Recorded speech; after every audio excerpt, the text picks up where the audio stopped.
Atlanta. 41 floors above the city that never stopped moving. The contract sat open on the table, $2.3 billion. One signature line. A pen already uncapped. Every man in that room had been waiting for this moment. Then she walked in. A cleaning cart, a uniform. Eyes that stayed down, the way they always stayed down on this floor, in this building, in every room where power lived and invisible people worked. Nobody looked at her, nobody ever did. She crossed to the trash bin beside his chair, bent down, and in the space between one breath and the next, she leaned close. Said 4 words that nobody else could hear. His hand stopped, the pen hovered over the paper. Somewhere across the table, a man who had been his closest friend for 18 years kept smiling. He had no idea what she had just whispered, but everything was about to change. The contract was 43 pages long. Devlin Ashworth had read every single one of them. Twice. He knew where every comma sat, every clause, every condition.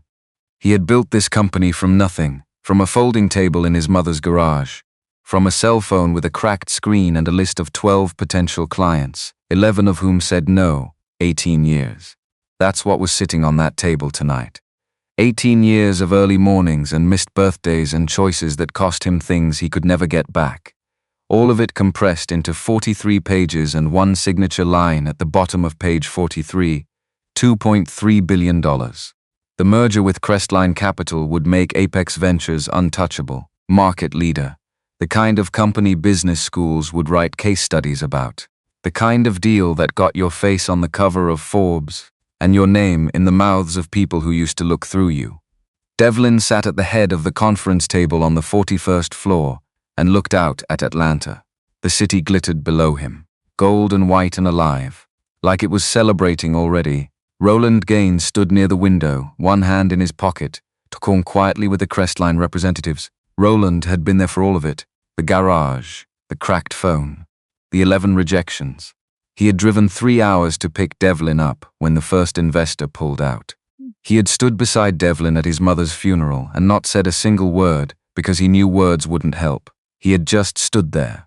18 years of that too. The room was full. 8 people around the table, 3 from Crestline, 2 from legal. Roland, Devlin's executive assistant, a young man named Preston, who was clearly trying not to look excited, and then Devlin himself, at the head, with the pen already uncapped, almost ready. He glanced at the door. She came in the way she always did, quietly, like she was trying not to exist, the cart first. The soft rubber wheels barely making a sound on the hardwood near the door, then the woman pushing it, late 20s. Brown skin, deep and smooth, hair pulled back in a low bun at the base of her neck. Uniform pressed, eyes down, nobody looked at her. That was the thing about this floor. The 41st floor, where decisions worth billions were made, nobody looked at the people who cleaned it. They moved through the room like air, like the very expensive furniture nobody actually sat on because it was there for atmosphere, not comfort. Devlin had noticed her before, not in any particular way, just, she was always there, always quiet, always efficient. He had the vague impression of someone who moved through spaces without disturbing them. Tonight she pushed the cart to the corner near the credenza, lifted the small trash bin, began to change the liner, standard, routine, invisible. Devlin looked back at the contract. Roland caught his eye from across the room and gave him a small nod, the kind that meant, "We're here, this is it, let's go." Devlin picked up the pen, and then she was next to him. He hadn't heard her move. One moment she was at the credenza, the next she was beside his chair, reaching past him for the small trash bin just at his right. Close, closer than she needed to be, her hand moved slowly, and then her face dipped, just slightly, toward his ear. Her voice was barely sound at all. "Don't sign. There's a hidden addendum. Someone in this room is stealing from you." She straightened up, picked up the bin, turned, and walked back toward the cart like nothing in the world had happened. The pen touched the paper, or almost touched it. Devlin's hand had stopped somewhere in the space between intention and action. The tip of the pen hovered over the signature line. His eyes were on the paper. His mind was somewhere else entirely. "Someone in this room is stealing from you." He became aware of Roland watching him from across the table. The Crestline representatives had gone quiet. Preston had stopped typing. Everyone was looking at him. Devlin. Roland's voice was even. "Careful." The kind of careful that comes from practice. "Everything all right?" Devlin set the pen down, not dramatically, not with anger. Just set it down. I need a few minutes. He stood. Technical question on Section 31. I want to call legal. Roland's face didn't change. That was the thing about Roland. His face almost never changed. We've had legal review this document 4 times, I know. Devlin was already moving toward the door. 5 is better. He heard Roland say something to the Crestline team behind him. Something smooth and reassuring. He didn't catch the words. He was already in the hallway. The hallway was empty, except for a cart, and the woman pushing it, already 10 feet ahead of him, moving toward the service elevator at the end of the corridor. Hey, she didn't stop, hey, louder this time. I need to talk to you. Right now. She stopped, didn't turn around immediately, just stopped, like she was deciding something, like she was calculating the cost of turning around versus the cost of not turning around. Then she turned, and for the first time Devlin actually looked at her. Not past her, not through her. At her, she was younger than he'd thought. 20-something. Eyes doing something complicated. Sharp and careful and a little afraid, but also underneath all of that, completely certain. Like she knew exactly what she'd done and had already made peace with what came next. The break room, Devlin said. End of the hall. 2 minutes. The break room smelled like old coffee and someone's lunch from 3 days ago. Devlin closed the door, turned around, crossed his arms. She stood near the small round table with her hands at her sides, not fidgeting, not apologizing, just standing there, waiting for whatever was about to happen to her. Talk, Devlin said, and convince me you haven't lost your mind. She met his. My name is Camille Brooks. I've worked the night shift on this floor for 8 months. A pause. Not hesitation, precision. She was choosing exactly which words to use. 3 weeks ago, I was cleaning the executive suite on the west side, Mr. Gaines' office. It was close to 11 at night. He was on a phone call in the adjacent conference room. The wall is thin. What did you hear? A name. Crestline Shadow Holdings, she said it without blinking. And the phrase, his words, Devlin won't know what he signed until the restructuring begins. The room got very quiet. Devlin didn't move. She kept going. Steady. Precise. He also referenced something called Addendum C. Not Addendum A or B, which are in the documents you've seen. C, which isn't in any version of the contract you've been given. How do you know what's in the contract I've been given? Something flickered across her face. Not guilt. Almost like resignation. Because I know what shell company structures look like, and I know what it sounds like when someone is setting one up inside a merger agreement, a beat. I used to do this for a living. Devlin stared at her for a long moment. The uniform. The cart. The woman who had moved through this floor like she didn't exist for 8 months. Used to, yes. Doing what? She was quiet for just a second. Financial analysis. Corporate contract review. Merger structures. The words came out flat, like she'd stopped being embarrassed about them. I worked at Sterling Consulting Group for 2 years. Before that, Howard University. Finance degree. Graduated top of my class. Devlin unfolded his arms. Then he stopped himself. He didn't need to finish the sentence. She could hear it anyway. Why are you here? Why are you cleaning floors at 11 o'clock at night instead of sitting in a conference room like this one? She looked at him and didn't answer that question. I can't prove anything tonight, she said instead. I don't have documents, but I have what I heard, and I have 2 years of training that taught me to recognize exactly this kind of structure. One more pause. You asked me to convince you. I can't do that with paper. All I can do is tell you what I know and ask you to trust it long enough to verify it yourself. Devlin was quiet. The sounds of the city filtered up from 41 floors below. Muffled traffic. Something distant. If you're wrong, he said slowly. You're fired. She nodded once. I understand that. If you're right, then you still have a company. She said it without any drama at all, like it was just a fact. That seems more important. He looked at her for another moment, then, go back to work. Don't talk to anyone about this conversation. Not tonight. Not tomorrow. She nodded again. Picked up the small supply bag she'd set on the chair. Moved to the door. Your name, Devlin said. Camille Brooks. She stopped with her hand on the door handle. Yes, I'm going to verify what you've told me. She glanced back at him. I know.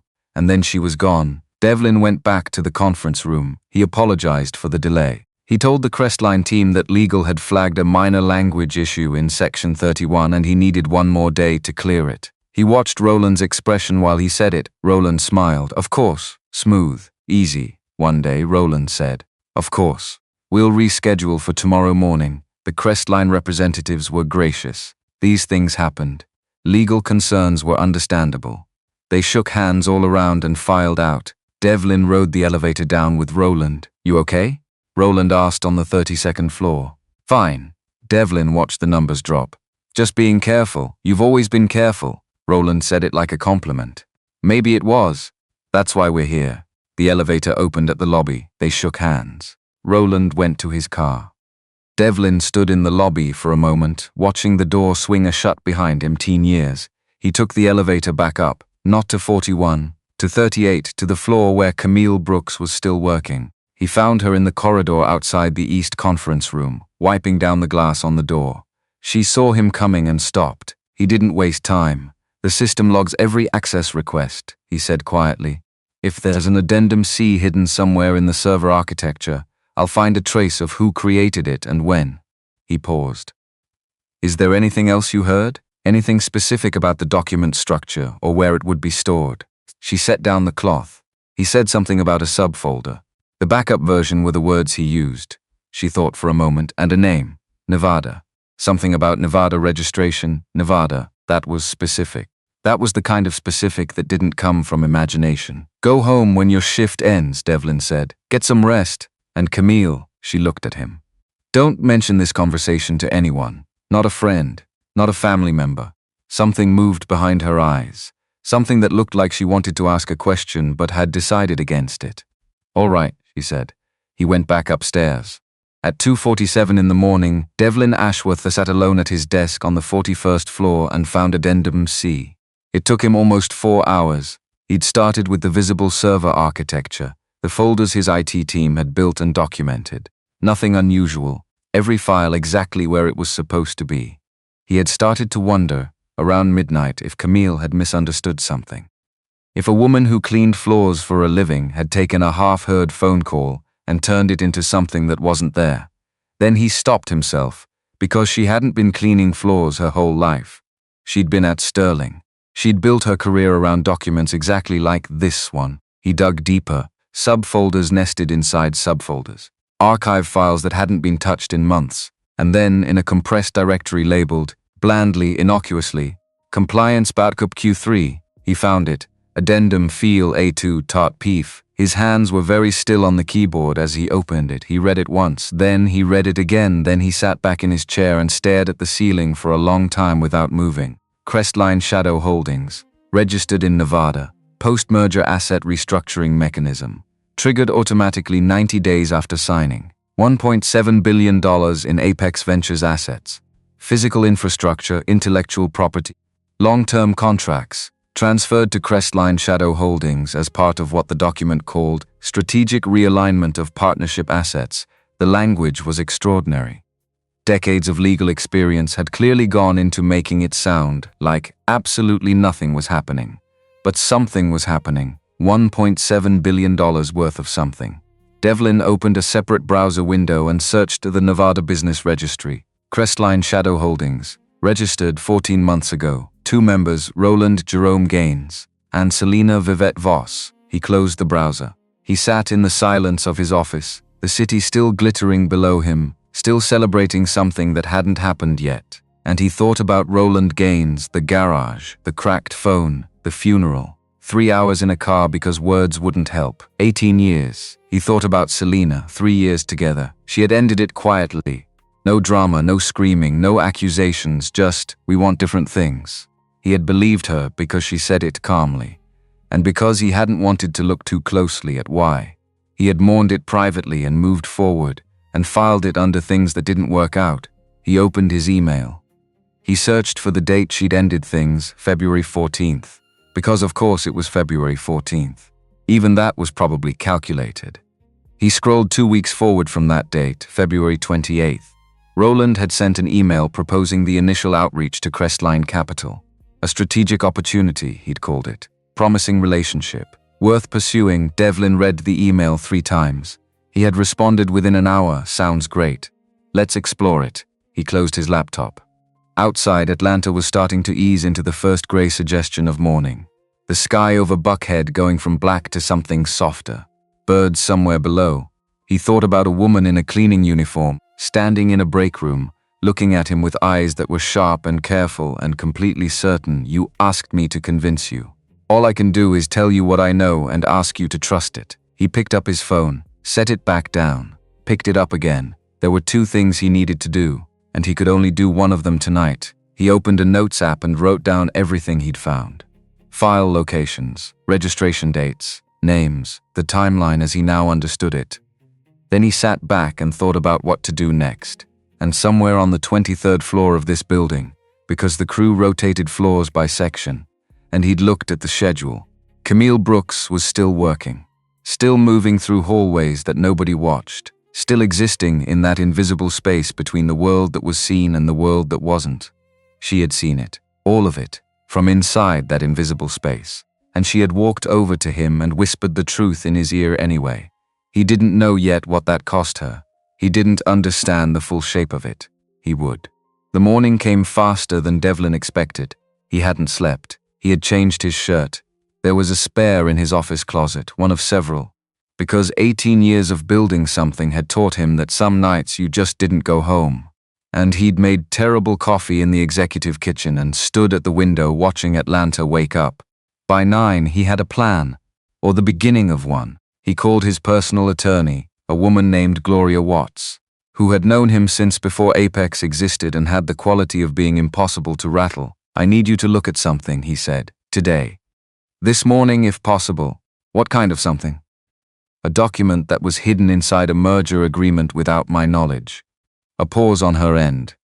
The kind of pause that meant she'd heard him and understood the weight of what he was saying, and was now calculating several things simultaneously. "Send it to my personal email," she said. "Not the firm address. Personal, already done. I'll call you by noon." He hung up and looked at his phone for a moment. Then he pulled up the employee directory and found what he was looking for: Camille Brooks. Night shift, cleaning services. Address on file, apartment in West End. He needed to see her. Not in this building. Not with Roland watching the access logs. He would go to her, but first Roland came to him. 10:15 in the morning, Devlin's office. Roland walked in without knocking, which he'd always done, which Devlin had never minded. He closed the door behind him, sat down without being invited, crossed one leg over the other. "You look like you didn't sleep," Roland said. "I didn't. Big day yesterday." "Yes," Roland studied him. "Devlin, we've known each other since we were nobody. Talk to me," and there it was, that voice. The warmth in it that Devlin had trusted for almost 2 decades. The voice that had talked him off ledges. The voice that had pushed him forward when he wanted to stop. The voice that had said, at his mother's funeral, "I'm right here," and it had been enough. Devlin looked at his oldest friend and kept his face completely still. "I'm just tired," he said. "Yesterday was a lot. The signing felt," he paused. "I wanted to make sure I was in the right headspace. You know how I get before something this big." Roland's expression shifted almost imperceptibly. A small release of tension. "You've always been like this before the big moments," he said. "Remember before the Series B, you disappeared for 2 days. Devlin smiled. "I remember, and it was fine." Roland leaned forward slightly. "This is bigger, yes, but it's the same. We've done the work. We've checked everything. Today we close, Devlin agreed. Roland stood, smoothed his jacket. "I moved the meeting to 11. Clean start to the day." He moved toward the door. "Get some coffee. Real coffee. Not whatever you made in the kitchen. I can smell it from here." He laughed. "Easy. Warm." Devlin laughed too. After Roland left, Devlin sat for a moment with the sound of that laugh still in the room. Then he picked up his phone and sent a text to his personal driver. Not the company car. His personal one, West End. Now the meeting at 11 never happened. At 10:40. Devlin's executive assistant Preston received a call from a blocked number and came in to tell Devlin there was a problem with the conference room AV system. Devlin said he'd handle it and sent Preston to reschedule. Roland appeared at Devlin's office door 3 minutes later. The ease was still there, but something underneath it had shifted slightly. The way a room's temperature drops before weather arrives. You can't see it exactly, but something in the air has changed. AV problem. Preston sorting it. Devlin was already reaching for his jacket. Family matter came up. "I need a couple hours. We'll do the signing this afternoon. 4 o'clock, Devlin." 4 o'clock, Roland. He said it without edge, without apology. "I'll be back by 3. Everything will be ready." He was out the door before Roland could respond. West End was an older neighborhood. Tree-lined. Sidewalks that had seen better days, but were still there, still doing their job. The apartment buildings were the kind that had been something else once, sturdier, more maintained, and had settled into a different kind of dignity. Not shabby, just lived in. Real Devlin had the driver park on the street and walked up alone, building 2B, second floor. He stood in the narrow hallway outside apartment 2B and knocked. A moment, then movement inside, then silence again. Like someone on the other side of the door was deciding something. The door opened 2 inches. Chain still on, half of Camille Brooks's face looked at him through the gap. The half with one eye, sharp and sleepless. The half with a jaw that was set like she'd already decided this visit wasn't going to be easy for him. What do you want? Not a question. A statement with the question mark technically missing. I need to talk to you. He kept his voice low. I found it, the addendum. You were right, nothing in her expression changed. I'm glad for you, she said. Flat. Careful, Camille. I don't work for you anymore, Mr. Ashworth. The door stayed 2 inches open. He stood there. Please, he said.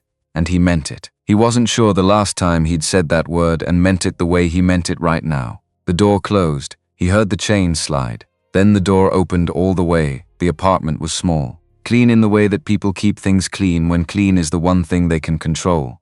The furniture was older but well cared for. Family photographs on one wall, a woman and a girl at various ages, a beach somewhere, a graduation, a Howard University banner visible in the frame, library books stacked on the coffee table, a small kitchen visible through a doorway, something warm smelling on the stove, then a sound from the back. Cammy? A voice. Young. Soft at the edges. It's okay. Camille called it toward the hallway. Her voice changed. Not soft exactly, but warmer. A different register entirely than the one she used with Devlin. Someone from work. Go back to sleep. I'm not sleeping. I'm watching something. Then keep watching something. A pause. Then, is it a cute someone or a business someone? Camille turned back to Devlin with a look that could have melted steel. He said nothing. Business? She called back. A theatrical sigh from the hallway. Then the sound of a TV turning up slightly. Camille nodded toward the couch. She didn't sit. She stood near the small window that faced the street, arms crossed, waiting. Tell me what you found, she said. He told her. All of it. Addendum C. Nevada registration. The names. She listened without interrupting. When he finished, she was quiet for a moment. The restructuring mechanism, she said. 90 days post-signing. That's the window. Once it triggers, the asset transfer is automatic. Even if you noticed and tried to reverse it, the legal battle would take 2 years minimum. She paused. By which time they'd have moved everything. I know, do you have it on record? The document? Sent it to my personal attorney this morning. She nodded slowly. Good. Don't send it through company systems again. Anything you access from inside the building. She stopped. He has someone watching the logs. He knew you were on the server last night, didn't he? Not a question. I don't know yet.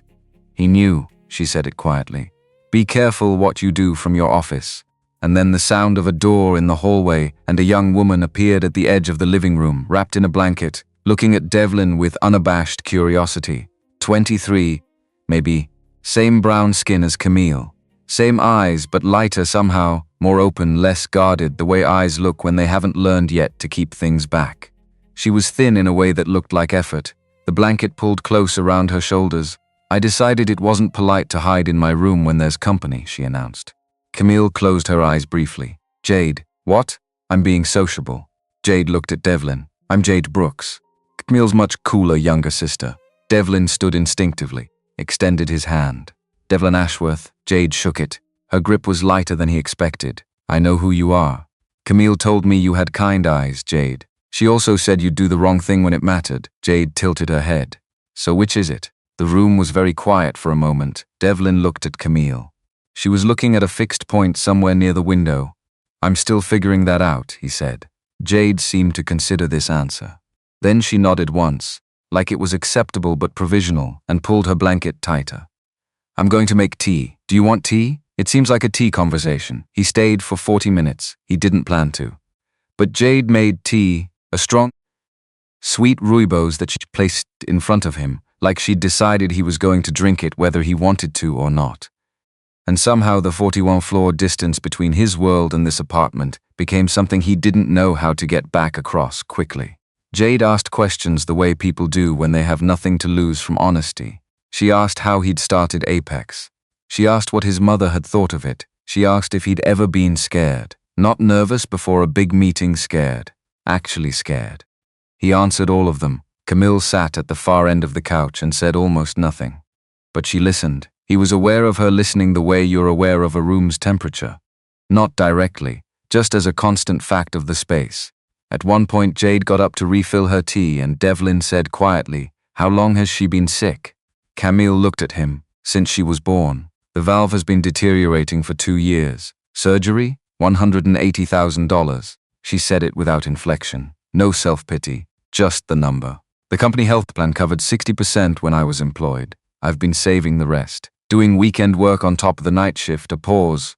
I had a timeline, a specific one. I was 6 months out, was before last night. Don't, she said it before he could finish. Don't offer money. Not today, not like this, Camille. Fix what you broke first. Her eyes met his. That's what I need from you. Not a check. Fix it. Jade came back with her tea. The conversation moved on. And Devlin sat in a small apartment in West End, with library books on the table and photographs of 2 sisters at a beach he'd never been to, and he thought about what he'd built on the 41st floor. And what had been built underneath it without him knowing. He left just before noon. At the door, Jade said goodbye with the warmth of someone who had decided he was a project. Camille stood at the edge of the entryway with her hand on the door frame. "Be careful today," she said. "He'll push for the signing, I know, and he'll be watching you more closely now." "I know that too," she nodded. "Camille," he stopped in the doorway. "I'm going to fix this, and then we're going to talk about everything else." She looked at him for a moment, something behind her eyes that he couldn't read completely. "One thing at a time, Mr. Ashworth." The door closed. He stood in the hallway for a breath longer than he needed to. Then he went downstairs, into the West End afternoon, into the car waiting at the curb. He was back at the building by 2:30. Preston met him at the elevator with messages and a look that suggested the afternoon had not been calm. Roland had called twice. The Crestline team had confirmed the 4 o'clock. At 3:15, Roland appeared in Devlin's doorway again. The ease was still there, but thinner now. Like a screen working harder than it should have to. "You're back. I'm back. Good." Roland came in. "Sat, family okay?" "It will be," Roland nodded. Looked at his hands for a moment. "Devlin, I need you in that room at 4. Present, ready. This deal doesn't survive another delay. The Crestline team has been patient, but they have other opportunities." "I'll be there," Roland paused. "You sure you're all right?" Devlin looked at his friend of 18 years, at the face he knew as well as any face in his life.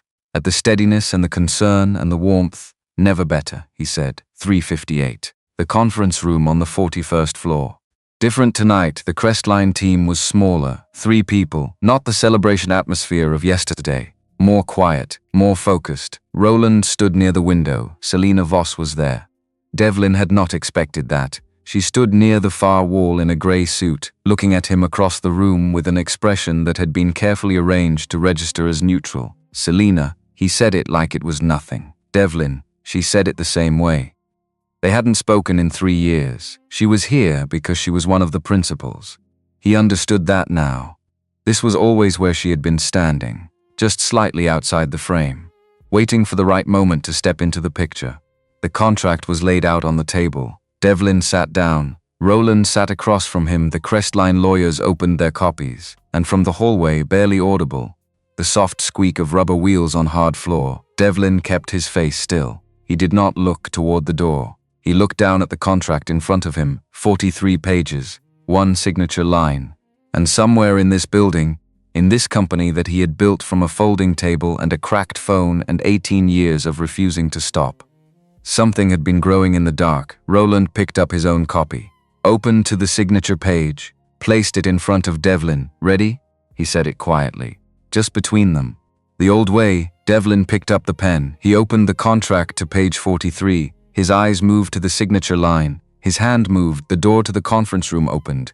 It was Preston. "Mr. Ashworth," Preston said from the doorway, face carefully blank in the way Devlin had trained him. "I'm sorry to interrupt. There's a call you need to take now." Roland looked up sharply. "Preston, we're in the middle of..." "It's Ms. Watts," Preston said. "She says it can't wait." Gloria, his attorney, who had been looking at the document since 10 this morning. Devlin set down the pen. "Give us 10 minutes. He stood. He did not look at Roland, he did not look at Selena. He walked out of the conference room and down the hallway and into his office and closed the door and picked up his phone. And in that exact moment, in the space between the conference room and what came next, Devlin Ashworth understood that he was standing at the edge of something that was going to require him to become a different kind of man than he had been yesterday.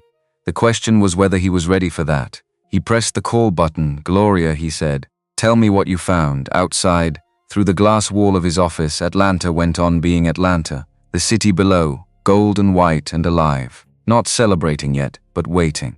Gloria Watts did not waste words. That was the thing about her. 22 years of corporate law had burned away everything unnecessary. No preamble, no softening.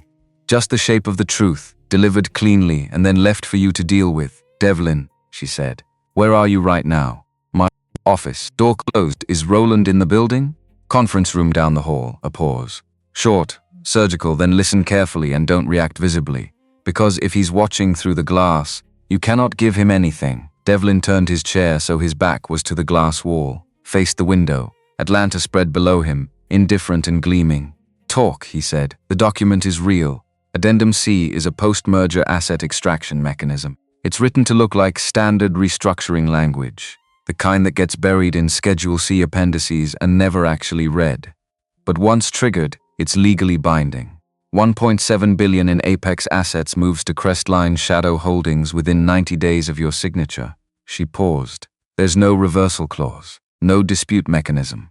Once you sign the main agreement, the addendum activates automatically. You wouldn't even know it was happening until the transfer was already complete." Devlin said nothing. He was looking at the window.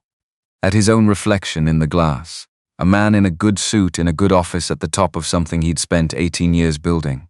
"The Nevada registration," he said, "filed 14 months ago. Roland Gaines and Selena Voss, equal members. The operating agreement gives them full discretionary control over any assets transferred in." Another pause. "Devlin, this isn't a side deal that got out of hand.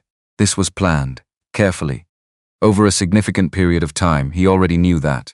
He had known it since 2:47 in the morning, sitting in the dark with the screen in front of him.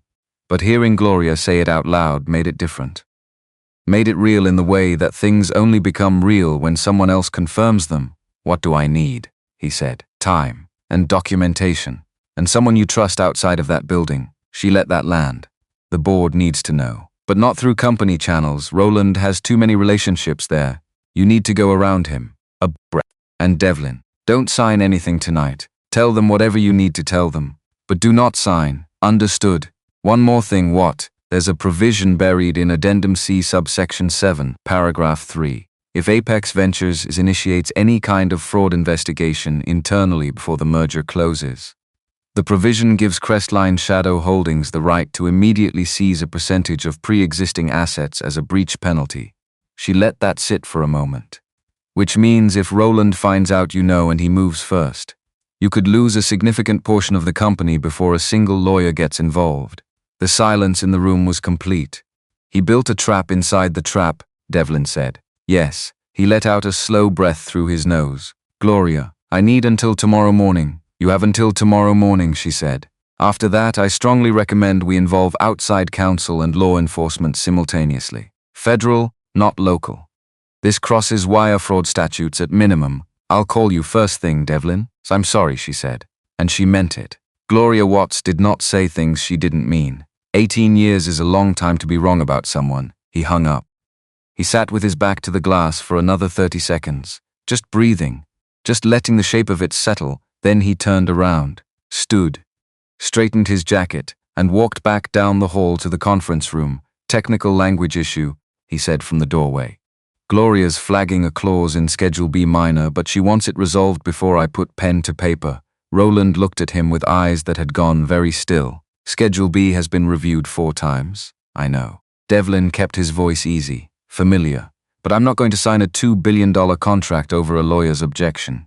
You know me better than that." A beat. Roland smiled. "Of course, still smooth, still composed. Tomorrow morning then. 8 o'clock. Let's get it done." Devlin nodded. He shook hands with the Crestline representatives. He looked at Selena as he did. She looked back at him with that arranged neutral expression and extended her hand, and he shook it. Her grip was firm, dry, practiced. He thought about 14 months ago, about what she'd been doing while he filed her under things that didn't work out. He let go of her hand. "Good night," he said, and he left. He did not go home. He drove to West End. It was past 6 when he knocked on the door of apartment 2B. The hallway smelled like someone was cooking with garlic and onions on the floor below. Somewhere a television was going, ordinary sounds. The sounds of people living their actual lives. The door opened without the chain this time. Camille looked at him. Read his face in approximately 2 seconds. "Come in," she said.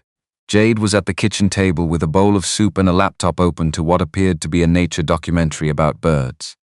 She looked up. "He's back," she observed. "Without surprise, Jade. I'll take my soup to my room." She was already standing. "This is clearly a serious conversation." She picked up the bowl, looked at Devlin on her way past. "There's more on the stove if you're hungry. You look like you haven't eaten since yesterday." He hadn't. "Thank you," he said. "Camille doesn't eat when she's stressed either," Jade said. "So neither of you is going to volunteer to eat, and then you'll both be making bad decisions on empty stomachs. The soup is turkey. There's bread on the counter." She disappeared down the hallway. A moment of silence. Camille said, "Sit down." He sat. She brought 2 bowls, set one in front of him, sat across the table. They ate without talking for a little while, which was strange and also somehow not strange at all. Then he told her everything. Gloria. The clause inside the clause. The breach penalty provision. The trap inside the trap. She listened the way she always listened. Completely. Like listening was something she had trained for. When he finished, she set down her spoon. "Subsection 7, she said. "Yes, he built a dead man's switch." She said it almost to herself. "If the deal gets interrupted through any internal channel, it costs you more than if you'd just signed." She shook her head slowly. "That kind of clause takes time. Legal consultation. Testing. A pause. He's been planning this since before the Crestline approach began. At least 14 months, Devlin said. Probably longer." She looked at him. "How are you doing with that?" It was such a direct question. No softening around it. Just the question, sitting there on the table between the soup bowls. He thought about how to answer it. "I don't know yet," he said finally. "I think I'm still in the part where I'm trying to understand the shape of it. And the shape is 18 years. He was at my mother's funeral, I know. That's not something you process in an afternoon." "No," she said, "it isn't." They sat with that for a moment. Then Camille said, "What's your next move?" And just like that, because she understood that grief had its own timeline and so did action, and that right now he needed both at once. They moved forward. "We need to go outside the building," she said. "Everything inside is compromised."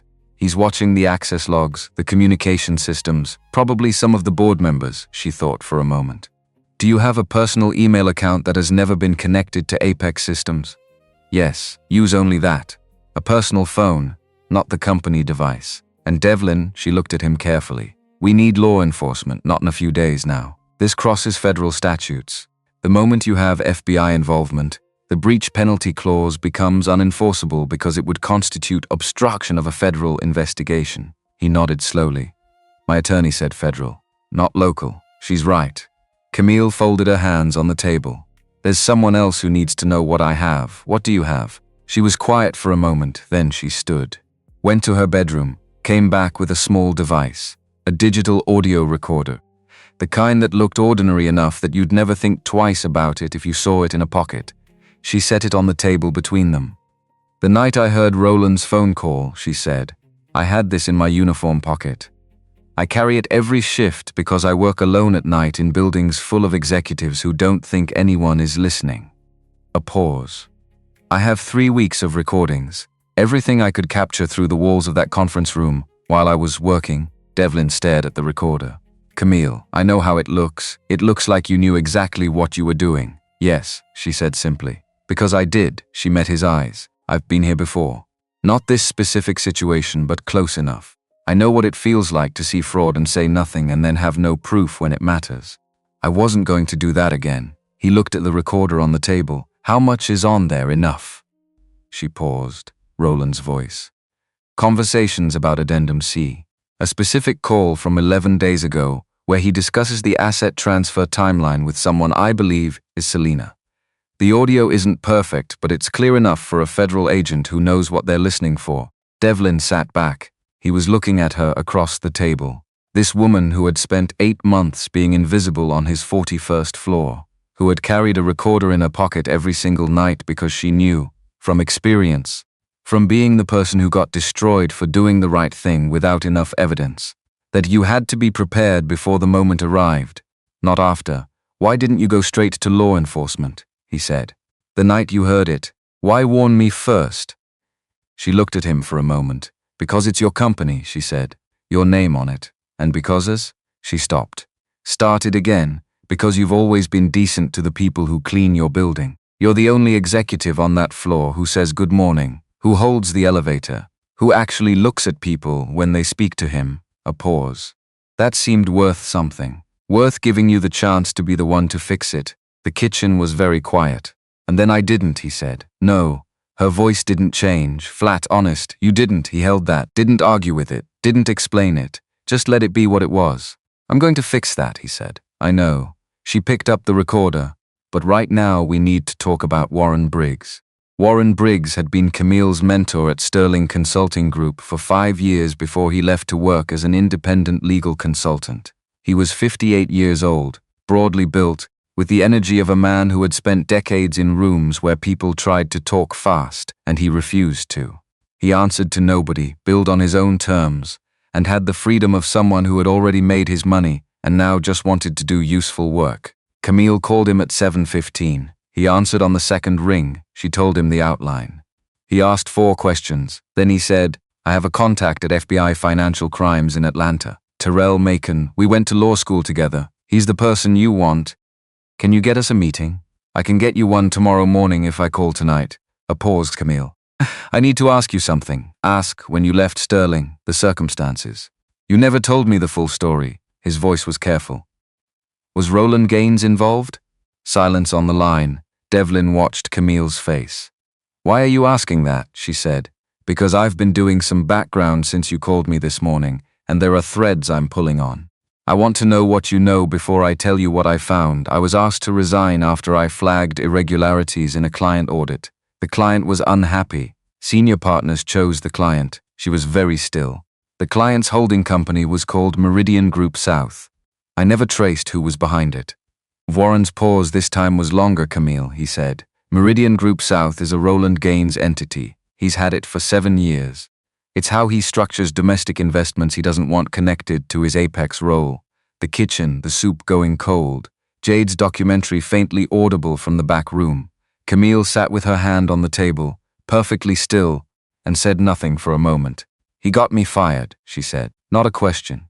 Just the shape of something that had just snapped into place. 3 years ago, Warren said. Before you ever set foot in his building. Before you knew his name. Another silence. Okay, she said finally. Her voice was controlled, precisely controlled. Set up the meeting with Macon.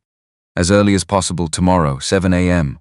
My office, we'll be there. She hung up. Devlin was watching her. She was looking at the table, at the recorder, at her own hands. 3 years ago, he said carefully. Yes, he's the reason you lost your job at Sterling, apparently, which means everything. She stood abruptly, went to the window, stood with her back to him, looking out at the street.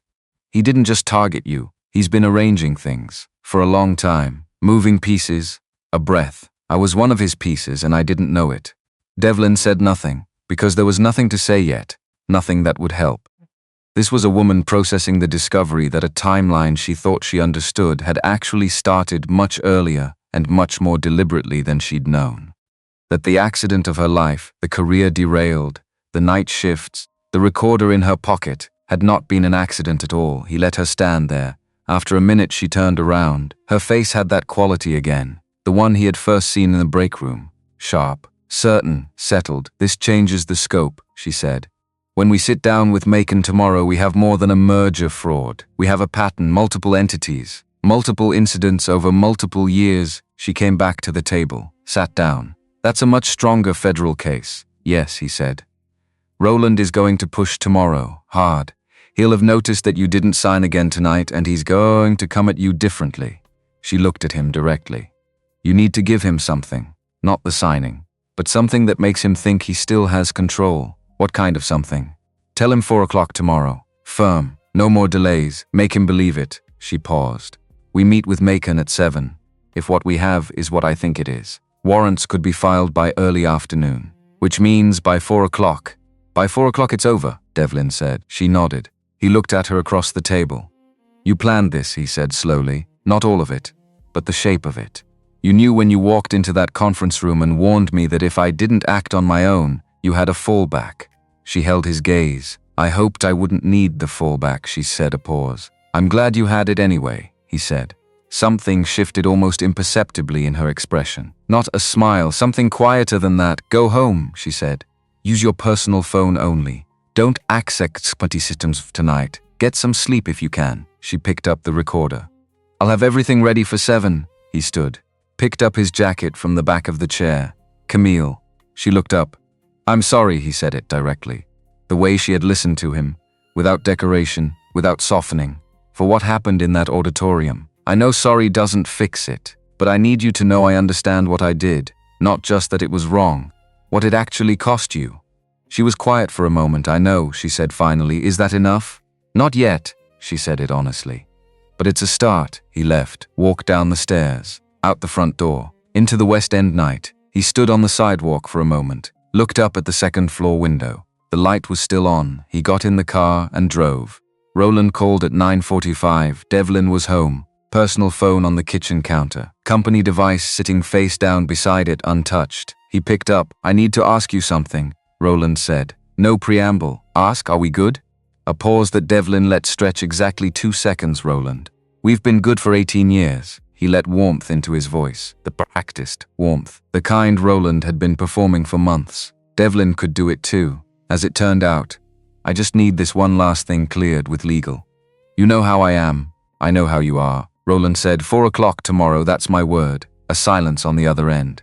4 o'clock, Roland said, firm. Another silence. Shorter this time. All right, Roland said. Good night, Devlin. Good night. He hung up, sat in the dark kitchen for a moment. Good night, Devlin. 18 years of good nights. He put the personal phone in his pocket. Didn't touch the company device. Went to bed and lay in the dark for an hour thinking about Nevada registration dates and February 14th and a woman's voice saying fix what you broke first. He slept 3 hours, woke at 5:30, was in the car by 6:15. Warren Briggs' office was in a building on Peachtree Road that smelled like old paper and good coffee. He met them in the lobby. A broad man with reading glasses pushed up on his forehead and the expression of someone who had been awake since 5. You look terrible, he said to Devlin. Not unkindly, thank you, Devlin said. He always looks like this when something big is happening, Camille said. She was already there when Devlin arrived, carrying a folder and a flash drive and the recorder in a small bag over her shoulder. She had slept better than Devlin had, which probably meant 4 hours instead of 2. Terrell Macon was already in the conference room, 44 years old, compact, still in the way that water is still before it moves fast. He looked at Devlin when they walked in, then at Camille, then at the folder and the drive and the recorder. He said nothing for a moment, then, start from the beginning. Don't leave anything out. I'll stop you if I need something clarified. They started. Camille presented, because she was better at it. Because she had organized everything into a sequence that moved from evidence to implication to timeline, with the precision of someone who had spent 2 years at Sterling building exactly these kinds of presentations. She laid out the recorder files, the Addendum C document, the Nevada registration, the breach penalty clause, the Sterling firing and its connection to Meridian Group South. Macon listened. He asked 6 questions, precise ones, the kind designed to test the edges of the evidence rather than the center of it. When they finished, he was quiet for a moment. Miss Brooks, he said. The recordings? Yes. How were they obtained? Carried a personal recorder during my work shift. The conversations I captured occurred in spaces accessible to me as part of my employment duties. I was not trespassing, I was not concealing myself. I was doing my job. Macon nodded slowly. That's going to matter. He looked at the folder, then at Devlin. Mr. Ashworth, you've been asked to sign this contract at 4 o'clock today. Yes. And Roland Gaines believes you intend to do so. Yes. Macon leaned back slightly. Then here's what I need from you, both of you, he explained. The warrant request would take several hours. He needed to present to a judge. given the documentation, which was, he said without any visible emotion, among the cleaner cases he had seen in a decade of financial crimes work. He expected approval by early afternoon. He needed Devlin to go to work as normal, to behave as normal, to give Roland no indication that anything had changed. Can you do that? Macon asked. I've been doing it since yesterday morning, Devlin said. Macon looked at him for a moment. Something that might have been approval. One more thing, Macon said. He turned to Camille, the connection to Sterling Consulting and Meridian Group South. This expands the scope of the investigation significantly. What Roland Gaines did to your career, if it's what it appears to be, that's a separate federal matter, separate from the merger fraud. Camille was very still. I understand, she said. It means there may be a longer process ahead. More involvement than you anticipated. I understand that too. He looked at her for a moment. You knew what you were walking into when you carried that recorder, he said. Not an accusation, just a fact. Yes, she said. And you did it anyway, yes. He nodded once. All right, he stood, extended his hand to Devlin first, then to Camille. Keep your personal phone on. And Devlin, don't sign anything, don't sign anything. Macon said it back to him evenly. We'll handle the rest. Devlin walked into Apex Ventures at 8:45. Preston met him with messages. The Crestline team had confirmed 4 o'clock. Gloria had called. His board chair, Adrian Coleman, had called twice, which was unusual, and which he filed away to think about later. He stopped at the elevator bank, made himself breathe. This was it. The performance of his life. Better than the conference calls in the early days when he had performed certainty he did not feel. Better than the pitch to the Series B investors when he had stood in a room of people deciding whether his company was real, and he had acted like he had never for 1 second doubted that it was. This was that, but higher stakes. He rode the elevator to 41. Roland was already in. Devlin saw him through the glass of the corner office as he passed, on the phone, back turned, looking out at the city. Doing the same thing Devlin had done yesterday morning. Looking out at Atlanta and thinking about what was about to happen, except Roland thought he knew what was going to happen. He was wrong. Devlin went to his office, sat down, opened his laptop to a document that meant nothing and stared at it. At 9:30 Roland appeared in the doorway. Morning. You look better than last night. Slept well, Devlin said. Roland nodded, leaned against the doorframe. Selena's coming at 3:30. She wants to be there for the close. He said it carefully. Watching, Devlin looked up from the laptop. Fine, he said, like it was fine. Roland's shoulders dropped a fraction. Good. He straightened up. 4 o'clock. We close this. 4 o'clock, Devlin said. We close this. Roland left. Devlin looked at the document on his screen that meant nothing. His personal phone, in his inside jacket pocket, was silent. He waited. At 11:47 it buzzed. A text from a number he'd saved as WB Warren Briggs, 3 words, warrants are filed. Devlin sat very still for a moment, then he typed back, confirmed, 4 p.m. Conference room floor 41. He put the phone back in his pocket, stood, walked to the window. Atlanta below him. The city going about its Tuesday. Cars and people and the ordinary motion of a place that had no idea what was happening on the 41st floor of this building. He thought about the folding table, the cracked phone. 11 rejections and 1 yes. He thought about Roland in that early period. Roland who had believed in it, who had worked as hard as Devlin had, who had stood next to him at the beginning of everything. And somewhere between that beginning and now, something had broken in him that Devlin had never seen, or maybe it had always been there. Waiting for the right size of opportunity, he didn't know. He might never know. His office door opened. He turned. It was Roland, and his face had changed. Not dramatically, not like a movie, but enough. The practiced ease was gone. The warmth was gone. What was left underneath was something Devlin had never seen on that face in 18 years, cold, precise. Waiting. I had someone check the building access this morning, Roland said from the doorway. Devlin said nothing. You weren't in the building until 8:45. He stepped inside, closed the door. But your personal vehicle was tracked to a building on Peachtree Road at 7 a.m. He tilted his head. Warren Briggs building. Still Devlin said nothing. She called him. Roland said, didn't she? Silence? Devlin. His voice dropped, low, careful. I don't want to do this. I've never wanted it to go this way. But you're pushing me into a corner, and I need you to understand what happens if you stay in that corner. He reached into his jacket pocket, pulled out his phone, turned it so Devlin could see the screen, a photograph. Jade Brooks and Camille coming out of a medical building. Taken from across the street. The timestamp said 2 days ago.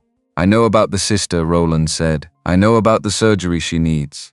I know about the insurance situation. He set the phone down on the desk between them. I don't want to touch any of that. I have never wanted to touch any of that. But if you force my hand, stop, Devlin said it quietly. Roland stopped. Think about what you're doing, Devlin said. You're threatening a sick woman, a 23-year-old with a heart condition. He looked at his friend of 18 years across the desk. Is that who you are now? Roland held his gaze, and Devlin saw something move across that face. Something complicated. Something that might have been grief or might have been the ghost of who Roland used to be. I'm who I need to be, Roland said. No. Devlin shook his head.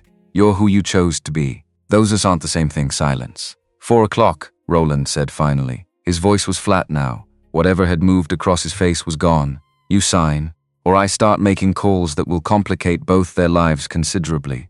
He picked up his phone, turned toward the door. We've been friends a long time. I'm giving you the chance to make this easy. He left the door closed. Devlin stood very still. He thought about Jade, about the photograph on Roland's phone, about a 23-year-old with a heart condition and a blanket pulled close and a voice that asked, is it a cute someone or a business someone? He pulled out his personal phone. Texted Camille. Roland made a move. He knows about Warren. He has photos of you and Jade. She needs to stay home today. Tell Warren. He put the phone back, waited. 30 seconds later it buzzed. Jade is safe. Warren has someone outside the building. She's not alone. He let out a breath he hadn't realized he'd been holding since Roland closed the door. Then another text. Devlin, you don't have to do this alone. You haven't been alone in this since last night. He looked at those words for a moment. Then he typed back. I know. He put the phone in his pocket, sat back down at his desk, looked at the document that meant nothing on his screen. 3 hours and 12 minutes until 4 o'clock. He opened a real document. Started making notes for the board meeting that would happen after this was over. Because it would be over, and when it was, there would be a board that needed to understand what had happened and why and what came next. He worked until 3:50. Then he put on his jacket, and he walked down the hall. 3:58. Same conference room as 2 nights ago. Same table, same view of Atlanta outside the glass, different feeling entirely. Roland sat across from him. Selena stood near the window in the same gray suit. The Crestline lawyers? Different lawyers than before, Devlin noticed. More senior. The kind you bring when you want something done quickly and without complication. The contract was in front of him. 43 pages, 1 signature line. Roland was watching him with those careful eyes. Selena was looking at something on her phone. The lawyers were murmuring to each other. Devlin picked up the pen. He opened the contract to page 43. He looked at his name printed above the signature line. Devlin Marcus Ashworth. The name he had signed on a folding table 18 years ago, on a lease agreement for office space that was more closet than office, on a day when everything ahead was uncertain and everything was possible. He set the pen on the paper. Roland leaned forward slightly, and the conference room door opened. Not this time, Agent Terrell Macon. 2 agents behind him. And behind them, because Macon had said she could be there, had said she had earned the right to be in the room when it was finished. Camille Brooks, in a dark blazer over a white shirt, her hair down around her shoulders, and her eyes finding Devlin's the moment she walked through the door. He set the pen down. Roland had gone completely still. Roland Jerome Gaines, Macon's voice filled the room. Selena Vivette Voss. Step away from the table. I'm Special Agent Terrell Macon, FBI Financial Crimes Division. I have federal warrants for your arrest on charges of wire fraud, securities fraud, and conspiracy to commit corporate asset theft. Roland's face, 18 years of faces. Every face Devlin had ever seen on him. None of them like this, Devlin. His voice was raw.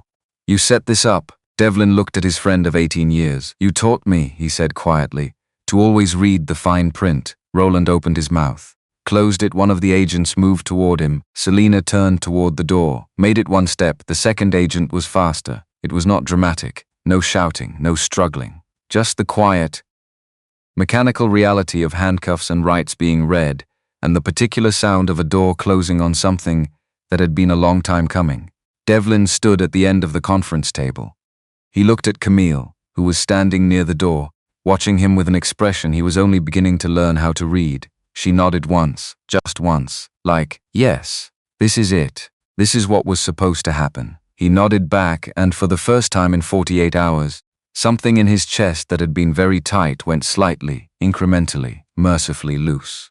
The room emptied slowly. That was the thing nobody tells you about moments like this. You expect them to be fast, explosive, over in a breath. But the actual mechanics of it, the agents, the paperwork, the reading of rights, the quiet professional efficiency of federal arrest procedure, all of that took time, took space.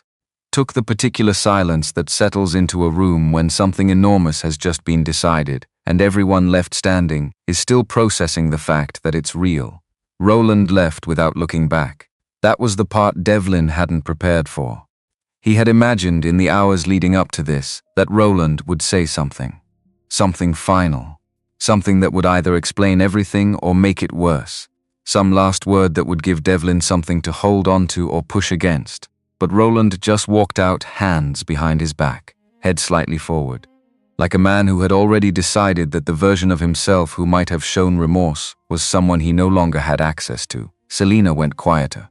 She looked at Devlin once, at the door, before the agent guided her out. Her expression was the same arranged neutral she had worn for 3 years of absence and 1 appearance in a grey suit.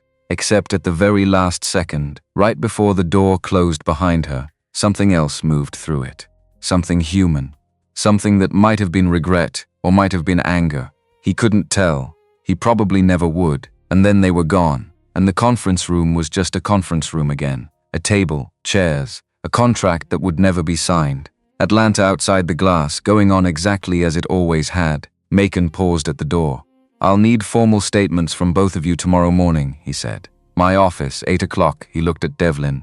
"You did the right thing." Devlin was quiet for a moment. "What happens next?" he said. "To the case, federal prosecution. The documentation is strong. The recordings, the document trail, the Nevada registration, the sterling connection. A good prosecutor can build a case that takes years off someone's life." Macon's voice was even. "Professional. It won't be quick. These things never are, but it will be thorough." Devlin nodded. Macon left, and the room was just Devlin and Camille, and 41 floors of Atlanta below them, and the particular silence of something being over. She was standing near the window, not looking at him, looking out, at the city, at the last of the afternoon light going gold over the skyline. She had one hand resting lightly on the glass and the other at her side, and she was very still in the way she was always still, when she was processing something too large for the outside of her to show. Devlin walked over, stood beside her. They looked at Atlanta together for a moment without saying anything. Then she said quietly, "It's done. Yes, how do you feel?" He thought about that. Actually thought about it, like the floor just came back, he said. "I didn't realize how long I'd been falling until it stopped." She looked at him sideways. Something in her eyes that was not quite a smile, but was close to the place where smiles come from. "That's a reasonable way to feel," she said. "Camille," he turned toward her, "the sterling connection. Warren finding that Roland was behind your firing 3 years ago." He paused. "Did you know, even part of it, before last night?" She shook her head. "No," she said it simply. "I knew someone had pressured the partners. I knew it wasn't just about the audit, but I never traced it back to him." A pause. "I didn't know his name until I started working in his building, and when you figured it out." Slowly, she looked back at the window. "Piece by piece. Over the 8 months I was here, I'd recognize something. The way he talked about certain deals, certain clients, structures, and I'd think, that matches a pattern I know. And the pattern kept pointing somewhere." She was quiet for a moment. "I didn't have proof, just pattern recognition, so I kept watching, and recording, and waiting." Devlin was quiet. "You were already building a case," he said. "Before I was even part of it, I was protecting myself," she said. "Or trying to. I'd been unprotected before, and I knew what that cost." She turned to look at him fully. "And then I saw them planning to do to you what had been done to me, and that was..." She stopped. "That was what?" That was something I couldn't just watch," she said. He held that. The city went on below them. Neither of them moved for a moment. "What happens to you now?" he said, professionally. "All of this. Your name is going to be in the federal filing. Your recordings are evidence. The sterling connection will be public," she said. "I know. That's not nothing." "No," a pause. But being right publicly is better than being right privately. Something moved through her expression, quiet. Certain. I spent 3 years being right privately. It wasn't enough, he looked at her, this woman who had carried a recorder in her uniform pocket for 8 months, who had rebuilt a contingency plan around a contingency plan, who had walked into a conference room full of executives and whispered 4 words that changed everything, who had been walked out of this building in front of 200 people and come back anyway because the thing she was doing mattered more than the humiliation. He had something to say. He had been building towards saying it since West End. Since the break room. Since the moment she had looked at him through a 2-inch gap with a chain still on the door and asked him what he wanted. But not here. Not in this conference room with the contract still on the table and the memory of the last 48 hours still sitting in the air. Not yet. Go home, he said instead. Be with Jade. I'll see you at Macon's office tomorrow at 8. She looked at him for a moment like she was deciding something. Then, all right, she picked up her bag from the chair where she'd set it, walked to the door. Camille, she turned. Thank you, he said, for all of it. Including the part where you came back after I gave you every reason not to. She looked at him for a moment. Don't thank me yet, she said. Thank me when it's actually finished. And she walked out. The board meeting was the next morning, not the FBI meeting. That was 8 o'clock, same as Macon had said. The board meeting was 11, and it was necessary. Because the board of Apex Ventures had spent the last 48 hours watching rumors move through the company like weather. Preston had fielded 11 calls before noon the previous day. 3 board members had texted Devlin directly. The news of federal agents in the conference room had moved through the building overnight in the way that news always moves in closed systems. Fast, distorted, and impossible to stop once it started. So the meeting was necessary, and Devlin was going to run it. But first there was 8 o'clock, Macon's office. The formal statements. Camille was already there when Devlin arrived, sitting in the waiting area in a dark blazer, her hair pulled back in a low bun. She had a coffee. She offered him one. He took it. They gave their statements separately, an hour each. Then together for the clarification round where Macon and a federal prosecutor named Diane Holt asked the questions that needed both of them in the same room. Diane Holt was precise, sharp in the way of someone who had spent a career being underestimated and had stopped finding it interesting. She went through the recording evidence with Camille the way a watchmaker goes through a mechanism, methodically, completely, touching each piece to understand how it connected to the next. At the end she set down her pen. Miss Brooks, she said, the Sterling matter. We're treating that as a separate count in the conspiracy charge, which means your role in this case is larger than a witness. You're a victim of the original conspiracy, she paused. I want you to know that changes how we handle your involvement and your protections. Camille received this the way she received most things. Quietly, processing. Thank you, she said. Don't thank me, Holt said. Thank whoever taught you to carry a recorder. Camille looked at her. I taught myself. After the first time, Holt nodded once, like that was exactly the answer she'd expected. They left Macon's office at 10:15, on the sidewalk outside in the Atlanta morning, clear sky, mild, the kind of day that doesn't know or care what's happening to anyone in particular. Camille stopped walking. Devlin stopped beside her. Are you all right? He said. I don't know yet, she said it honestly. I think I've been running on adrenaline and contingency planning for 8 months. And now the contingency has been executed and She stopped. I'm not sure what I am right now. He understood that. The thing nobody tells you about surviving something is that the survival itself is disorienting.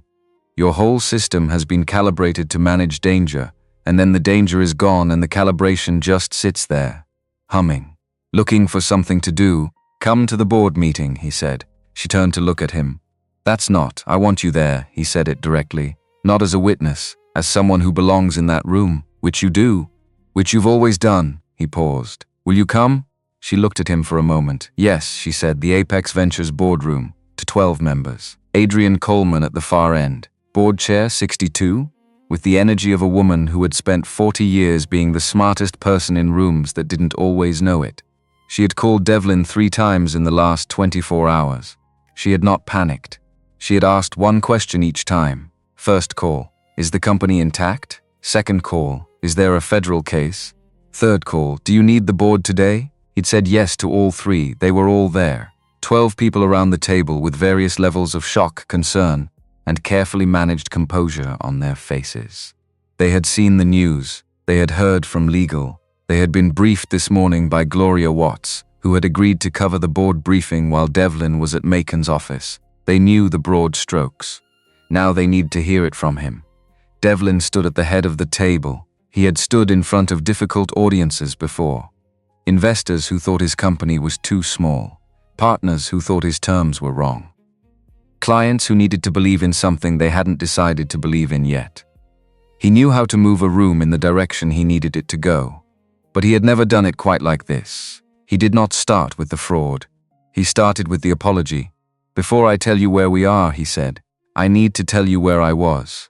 3 days ago, when I had information that should have stopped this process, I hesitated. I let that hesitation cost someone something she didn't deserve to lose." He paused. "Let it land. I made a choice based on fear and on 18 years of misplaced trust. And that choice was wrong. I'm telling you this not because it's required, but because the company I want this to be is one where the person at the top owns their mistakes out loud." The room was very quiet. Adrienne Coleman was watching him the way she always watched, taking in everything, releasing nothing. He told them the rest. All of it. Addendum C, Crestline Shadow Holdings, the Nevada registration, the breach penalty clause, the Sterling connection, the role of the woman who had whispered 4 words in his ear 3 days ago and changed the trajectory of everything. When he finished, Adrienne spoke first. "Where is the federal case right now?" "Filed. Arrests made yesterday. Diane Holt is lead prosecutor. She's strong. The merger?" "Terminated." "But," he paused. Crestline Capital, the legitimate entity, was not a knowing participant in the fraud. Curtis Odom and his team were used as a vehicle. "I've spoken with Curtis this morning. He's open to renegotiation. Clean terms. Transparent structure. He let that sit, which I intend to pursue when the time is right. On our own terms." A board member named Harold Tripp, 50s, conservative, the one who always asked about liability, raised his hand. "The company's exposure from this? Minimal. Because we did not sign. Because the addendum never activated." He looked at Tripp directly. "We were 3 seconds away from a $2 billion disaster. We're not in it." Tripp nodded. Slowly, Adrienne looked down the table at something past Devlin's shoulder. He turned. Camille was standing near the back wall. She had found a spot near the door. The same instinct, he realized, that had made her good at moving through rooms without disrupting them. But she was visible now, in the dark blazer, with her eyes clear and her posture straight and the quiet certainty in her that this room was only now beginning to understand. "Who is this?" Adrienne said. Not unkindly. "Precisely, Camille Brooks." Devlin turned back to the table. "She is the reason this company still exists," he told them. Everything about Camille, the recorder, the 8 months, the 4 words in the conference room, the evidence she had built alone in the dark, the night she had come back after he had failed her. The room listened. The room that had watched her empty their trash for 8 months and not thought twice about it. Listened. When he finished, he said, "I'm recommending to this board that Camille Brooks be appointed Chief Financial Officer of Apex Ventures. Effective immediately." A pause. Harold Tripp.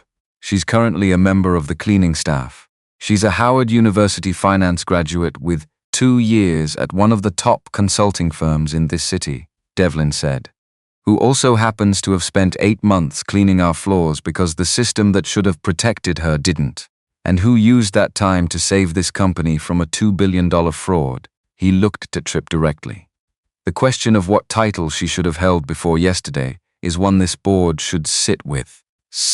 Adrienne Coleman looked at Camille. "Miss Brooks," she said, "do you want this position?" Camille met her eyes. "Yes," she said. "I do." Adrienne looked around the table. "All in favor," she said. It wasn't unanimous. Harold Tripp abstained. 2 others requested a 30-day interim appointment, pending formal review, rather than immediate permanent appointment, which was their right, and which was, honestly, more measured than Devlin's emotion in the moment had accounted for. But 8 of 12 said yes, and that was enough. After the meeting in the hallway, Camille stood near the elevator bank with her arms crossed and the expression of someone managing several large feelings at once by not addressing any of them yet. 8-2, she said. 8-2 with 2 abstentions, he corrected. "I'll take it," he looked at her. "How are you doing?" "Really," she thought about it. I think I need about 4 days, she said, to stop running contingency scenarios in my head, to actually believe this is what happened, a pause. And then I need to figure out what my first week as CFO looks like. I can help with that, I know. She looked at him sideways. Don't be annoying about it, he almost laughed. Almost. I'll try. The elevator came. She stepped in, turned to face him from inside. Jade's surgery, she said. I'm scheduling it today. The company health insurance reinstates on formal appointment. HR confirmed it would clear by end of business. A pause. I've been on 3 wait lists for 11 months. The moment the paperwork goes through, we move. He stood there looking at her. This woman who had just spent 48 hours in the middle of a federal investigation and a corporate showdown and had already, in the gaps between the statements and the board meeting, sorted out her sister's surgery schedule. Because that was always the actual thing. That had always been the point, Camille. Don't, she said it gently, not coldly. Don't do the face. What face? The overwhelmed face. It's a lot. I know. But Jade's been sick for 23 years and she's been waiting for this surgery for 11 months, and I'm not going to spend this moment being emotional about it. I'm going to spend it being glad it's happening. A pause. You can do the face somewhere, I can't see it. The elevator doors started to close. He put his hand on them. Can I come? He said. When the surgery happens. To the hospital, she looked at him, a long moment. Yes, she said. You can come. The doors closed. He came on a Tuesday, not with flowers. Not with anything that announced itself. He arrived at Emory University Hospital at 7 in the morning in a plain jacket with 2 cups of coffee from the place on the corner, and the expression of a man who was not entirely sure how to do this, but had decided to do it anyway. Camille was in the waiting area outside pre-op. She had been there since 6. Jeans and a grey sweater and her hair back in the low bun she wore when she was concentrating. She looked up when he walked in and her face did something brief and unguarded before it settled again. He sat down next to her, gave her one of the coffees. She took it. They didn't talk for a while, just sat. With the hospital sounds around them, the PA system, the soft footsteps of nurses on shift change, the distant sound of an elevator somewhere, and the suspended quality of waiting rooms where enormous things are happening just as out of sight. She was good this morning, Camille said eventually. Jade. She was a pause. She made a joke when they took her back. She said she was finally going to get the upgrade she'd been requesting. Upgrade, her words. For her heart, Camille looked at the floor. She's been making hard upgrade jokes since she was 14. Devlin was quiet for a moment. Tell me about her, he said. Not the medical part, just her. Camille looked at him. Then she talked about Jade. She talked for almost 2 hours. About how Jade had decided at age 9 that her condition was interesting rather than tragic, and had proceeded accordingly.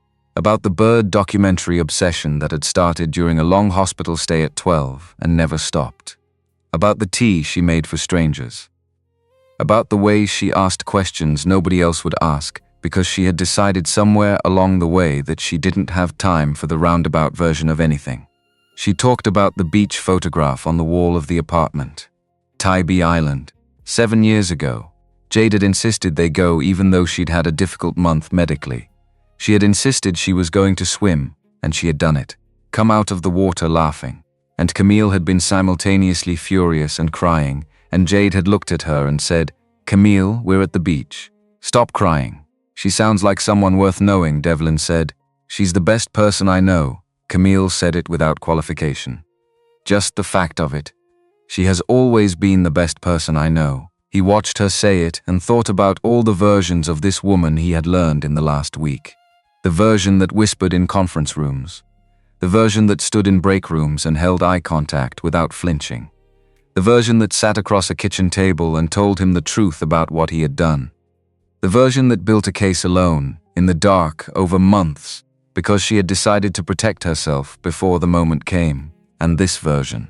Sitting in a hospital waiting room talking about her sister's ocean jokes. He didn't know when it had happened exactly, the shift. Maybe it was the first morning in West End. Maybe it was the look she'd given him across the conference room when Macon walked in. Maybe it was the elevator yesterday and don't do the face. But it had happened. He was sitting in a waiting room knowing it had happened and not knowing what to do with it yet.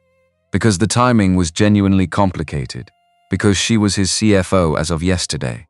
because 2 days ago he had let her be walked out of this company in front of 200 people. Because trust was a thing that had to be built and he was barely at the foundation. So he just sat, and they waited together. Dr. Ellison came out at 11:42, a compact man in his 50s who had the energy of someone who did important work and had learned not to make it dramatic. He walked toward Camille and she stood before he'd finished the first step toward her. "She's out," he said. The repair went better than expected. The valve structure was more intact than the imaging had suggested. He met Camille's eyes. "She's going to need about a week inpatient and then 6 to 8 weeks of careful recovery at home. But the structural issue is corrected." A pause. "She's going to be fine." Camille stood very still. Then she sat back down, not from weakness. From the specific physical effect of a weight being lifted that you've been carrying so long you forgot it was there. Your body doesn't know what to do with the absence of it. Your legs just go. Devlin sat beside her. He didn't say anything, just sat. After a moment she put her face in her hands, not sobbing, not dramatic, just quietly, privately letting something go that had needed to go for a very long time. 2 years of deterioration, 11 months of wait lists, 8 months of night shifts and a recorder in her pocket, and the particular exhaustion of someone who has been holding everything together with both hands and cannot let go until it's safe to. She let go now. He put his hand on her shoulder. She didn't move away. After a minute, she lowered her hands and looked at the ceiling with the composure of someone who has cried exactly as much as they intended to, and not 1 second more. "Sorry," she said. "Don't apologize for that." "I'm not apologizing for the crying," she gestured vaguely. "For the sitting. You've been standing for 11 months, he said. "Sit," she looked at him sideways, and that was the moment, right there. Her face did something he had not seen it do before, completely without calculation. She smiled. Not the almost smile from the elevator, not the quiet closed thing from the window, a real one, the kind that rearranged her whole face. The kind that made him understand, with sudden clarity, what Jade had meant when she'd said kind eyes. Because the look on Camille's face right now was exactly that. He looked away, because he was not going to do anything about that feeling today, in a hospital waiting room.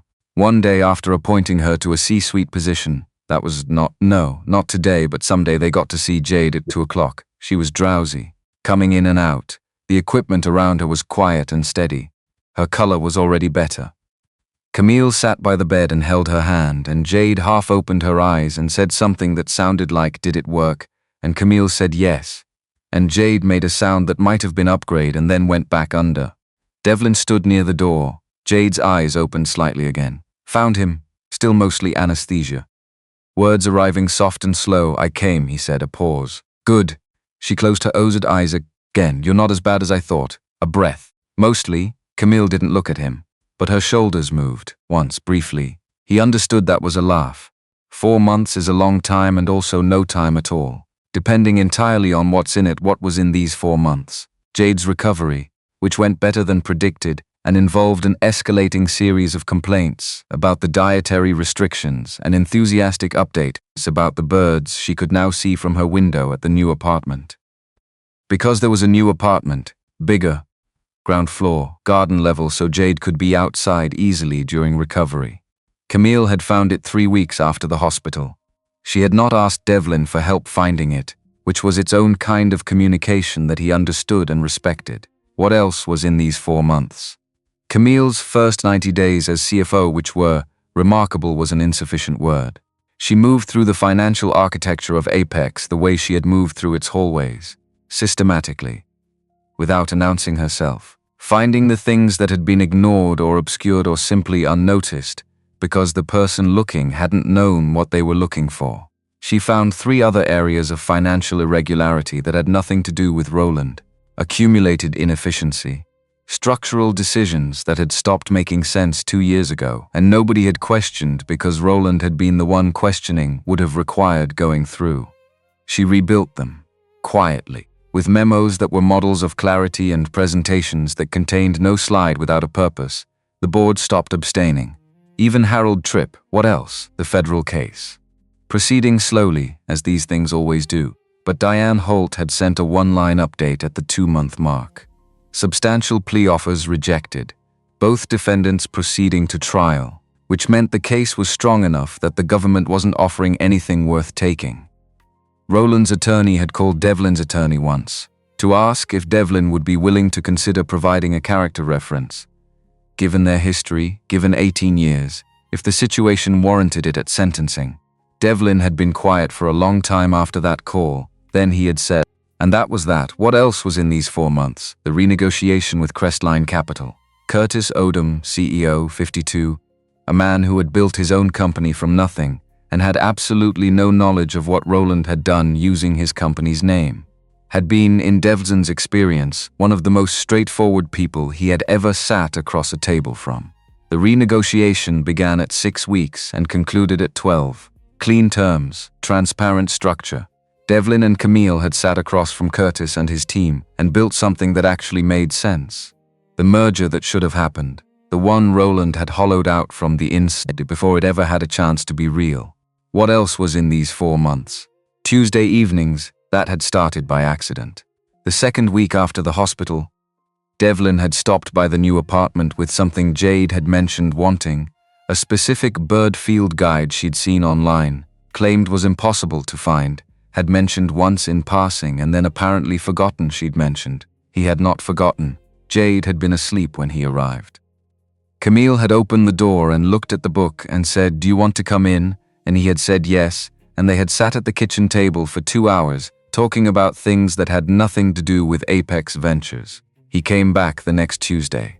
And the next, by week 4, it was not an accident. By week 6, it had a shape. By week 10, Jade had started referring to it simply as Tuesday, as in, "Is it Tuesday yet?" With a pointed look at her sister that Camille pretended not to notice and that Devlin absolutely noticed. They talked about everything. His mother, who had lived long enough to see the company become real, but not long enough to see this version of it. Her father, who had left when Jade was 3, and who Camille described without bitterness and without softness, just clearly the way she described most things. The mechanics of mergers. The specific challenges of changing a corporate culture that has calcified around one person's blind spots. Miles Davis, whose music now played on low in the background on Tuesday evenings because Jade had told him, and he had remembered and brought it without making a thing of it. He was building towards something. He knew he was building towards something. He also knew that Camille knew he was building towards something and had decided not to stop it and had also not accelerated it, was proceeding at the pace she needed, which he understood was the right pace and which he was going to respect even when it required patience he didn't know he had. Which it sometimes did, because she was Camille.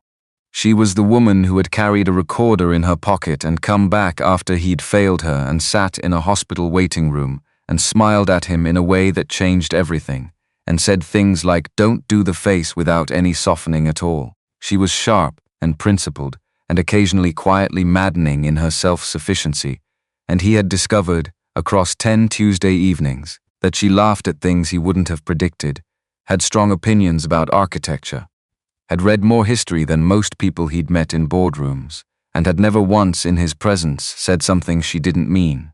He was not building slowly because he was uncertain. He was building slowly because he wanted to build it right. Jade's idea. Of course it was Jade's idea. She had announced at the 8-week post-surgery follow-up that she wanted to go to the beach. The doctor had said cautious but fine. Jade had received that as enthusiastic approval. She had told Camille. Camille had said we'll see. Jade had looked at Devlin the following Tuesday and said, "Are you in?" And he had said yes before he'd fully processed that he was agreeing to a weekend trip to the Georgia coast. So, Saturday morning. His car, I-16 east, then south toward the island. Jade in the back with her bird guide and her headphones and the specific energy of someone who has been inside for too long and is about to change that. Camille in the passenger seat. The morning coming through the windshield in long, low gold. They talked about nothing on the drive, about the road, about the birds Jade expected to see, about whether the fish place on the north end of the island was still the same fish place from 7 years ago. It was. Mostly, they ate lunch on the deck overlooking the water. Jade ate enthusiastically and narrated every bird she identified from the railing without pausing to check if anyone was following the narration. Camille ate and didn't narrate but watched Jade with an expression that was not quite a smile and not quite not one. After lunch, Jade announced she was going to walk the north path at her doctor-approved pace and that she would be perfectly fine, and that the two of them were not to follow her because she needed unobserved bird time and their presence was, she said, disruptive to the natural observation process. Camille watched her go. "She's doing that on purpose," she said. "I know," he said. "It's extremely transparent, completely." A pause. "Do you want to walk?" she said. Yes. The beach south of the main strip was quieter, late afternoon now. The light doing what Georgia Coast light does in autumn, going sideways and gold, hitting the water at an angle that made everything look like a photograph of itself. The sand still warm from the day. A few other people visible in the distance. Gulls working the tide line. They walked without talking for a while, which was something Devlin had learned about Camille. She was comfortable with silence in a way that most people weren't. She didn't fill it from nervousness. She let it be what it was, and what it was with her was not emptiness. It was thinking. It was presence. He let it be. Until he didn't, Camille, she looked at him. They had stopped walking without exactly deciding to. The water coming in slow and easy beside them, the last of the afternoon light on her face, her hair down from the bun, moving slightly in the salt wind. "I want to say something," he said. "And I'm going to say it plainly because I think you'd find any other version of it annoying." The corner of her mouth moved.